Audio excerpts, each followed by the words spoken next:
Good morning, good morning, good morning. I'm Carol Davis here with a spot of sunshine and glad to share with you. Today we're still on Guardians of Being by Ekhart Tolle and Patrick McDonald, the cartoonist of Mutt.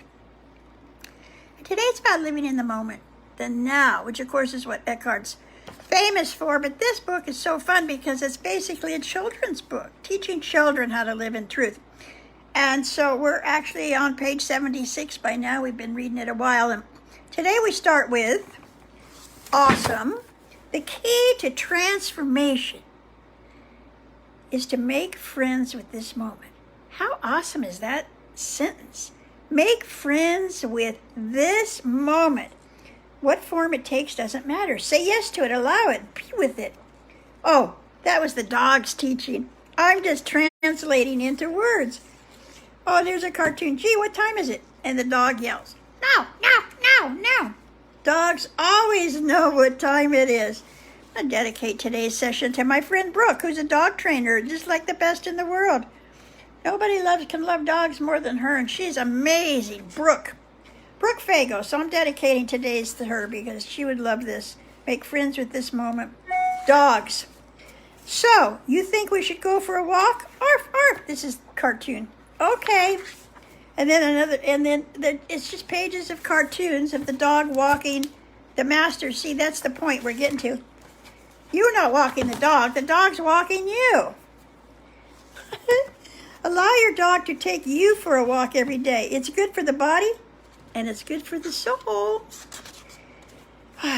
Dogs emanate a goodness that people respond to. One of the joys of walking your dog is that often people come up to you and immediately their hearts open. They're not interested in you, of course. They want to pat your dog. Spread the love. Dogs offer the precious opportunity, even to people who are trapped in their egos, of loving and being loved unconditionally. Oh my God. They have been with humans for thousands of years now. And there is a link between dogs and humans. That was interesting. Because dog is God spelled backwards. There's a link between dogs and humans much closer than it has ever been. Hearts. So part of their divine purpose is to help us. But it always goes both ways. Because by living with humans, dogs also grow in consciousness. It is reciprocal. Because dogs and cats still live in the original state of connectedness with being. They can help us regain it. When we do so, however, that original state deepens, and turns into awareness.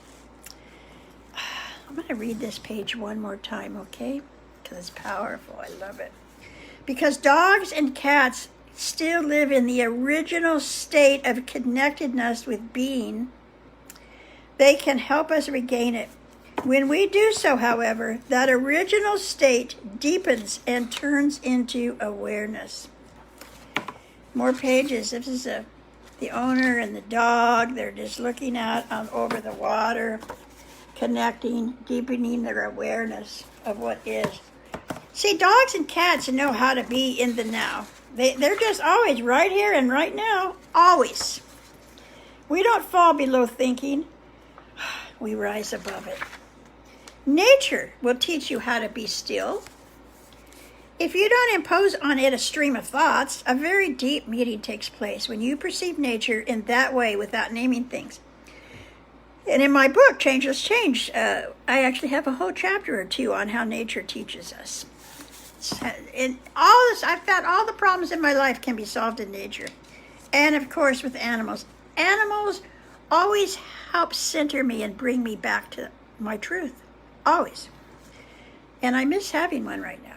Anyway, sitting quietly, doing nothing, spring comes and the grass grows by itself. That's a Zen proverb.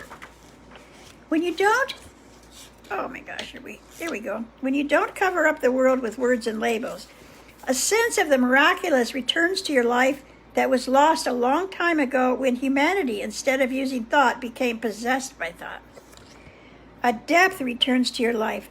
Things regain their newness, their freshness. Oh, what is it that so many people find enchanting in animals? Their essence, their being, is not covered up by the mind as it is in most humans. And whenever you feel that essence in another, you also feel it in yourself.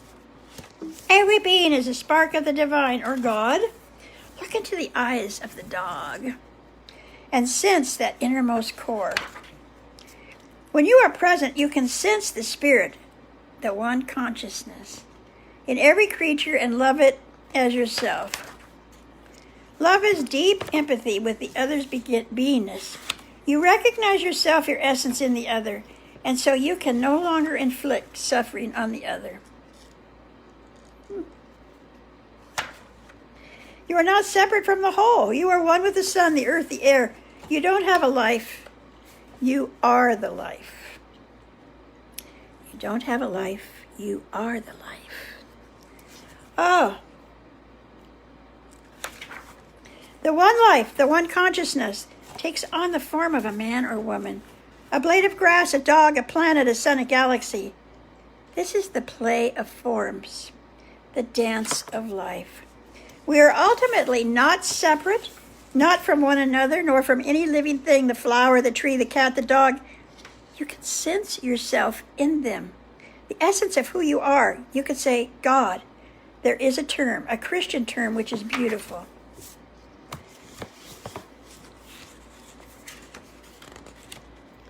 They have a lot of pages that are just pictures of footprints and stuff, so I have to make sure I get to the end. Loving the Creator in the creature.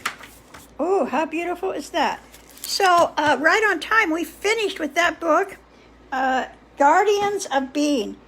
It's a wonderful, wonderful book. Thank you, Ekhart Tolle, for that book. And thank you all for being here. And so we're ending today's session. What is today? Thursday. See you tomorrow with a new book. Bye.